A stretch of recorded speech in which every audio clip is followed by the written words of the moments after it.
ವೀಕ್ಷಕರೇ ನಮಸ್ಕಾರ. ನೀವು ನೋಡ್ತಾ ಇದ್ದೀರಾ ಹೆಲೋ ಹಿಂದೂ. ನಾನು ಸೈಯದ್ ಹಿದಾಯತ್. ಪ್ರಧಾನಮಂತ್ರಿ ನರೇಂದ್ರ ಮೋದಿಗೆ ಸಂಕಷ್ಟ ಹೆಚ್ಚಾಗಲಿದೆ. ಇದಕ್ಕೆ ಕಾರಣ ಜೆಡಿಯು ಲಾಲನ್ ಸಿಂಗ್ ಸಂಪತ್ ಭಾಷಣ ಶೈಲಿ, ಪದಪ್ರಯೋಗಗಳು. ಬಿಜೆಪಿ ಜೊತೆಗಿನ ಮೈತ್ರಿ ಕಷ್ಟದಿಂದ ಜೋಡಣೆ ಮಾಡಲಾಗಿದೆ ಅನ್ನುವಂತಿತ್ತು. ಸ್ಪೀಕರ್ ಗಮನಕ್ಕೂ ಸಹ ಈ ಮೈತ್ರಿ ಸಂಕಟ ಎದ್ದು ಕಾಣಿಸ್ತಾ ಇತ್ತು.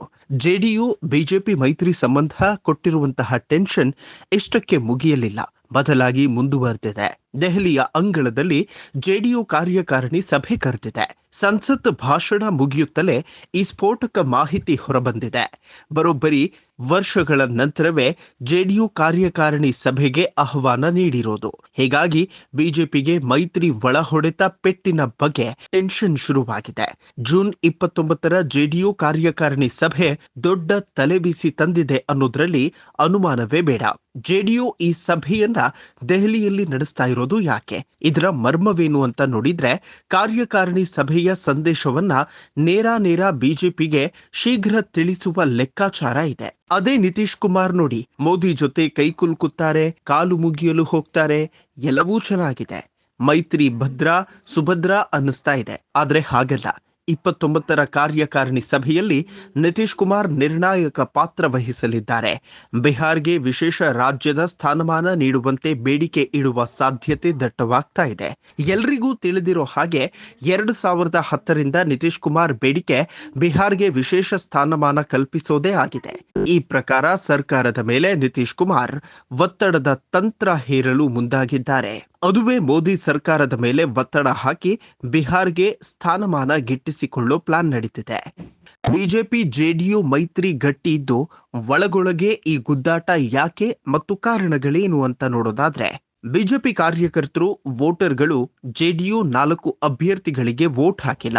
ಹೀಗಾಗಿ 4 ಸಂಸದರು ಸೋತಿದ್ದಾರೆ. ಅದೇ ಬಿಜೆಪಿ ಜೆಡಿಯು ಬೆಂಬಲ ಕೇಳಿ ಎಲ್ಲೆಲ್ಲಿ ಅಭ್ಯರ್ಥಿ ಹಾಕಿತ್ತು ಅವರೆಲ್ಲ ಜೆಡಿಯು ಬೆಂಬಲದಿಂದ ವೋಟು ಪಡೆದು ಗೆದ್ದು ಸಂಸದರಾಗಿದ್ದಾರೆ.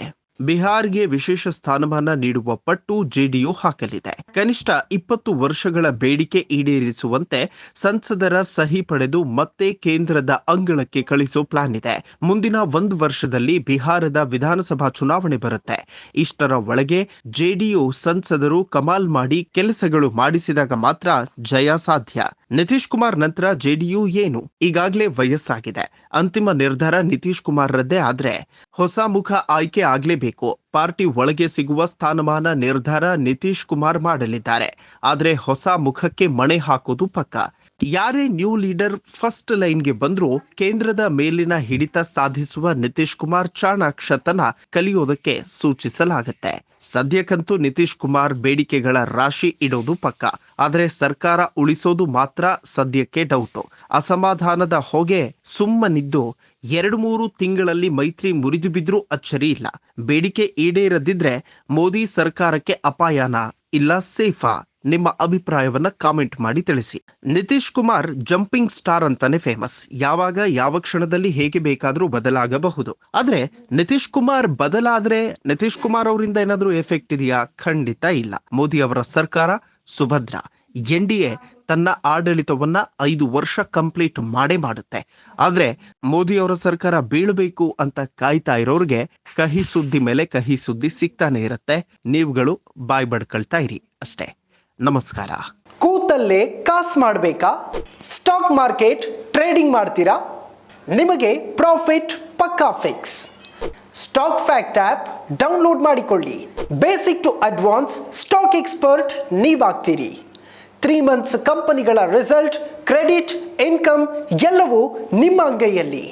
ಟೆಕ್ನಿಕಲ್ ಮಾಹಿತಿ, ಕ್ಯಾಂಡಲ್ ಸ್ಟಿಕ್, ಇಂಡಿಕೇಟರ್ಸ್ ಮಾಹಿತಿನೂ ನಿಮಗಿರುತ್ತೆ. Fundamental plus technical pin to pin details ನಿಮಗೆ ಸಿಗುತ್ತೆ. Market analysis ಕಲಿತೀರಾ?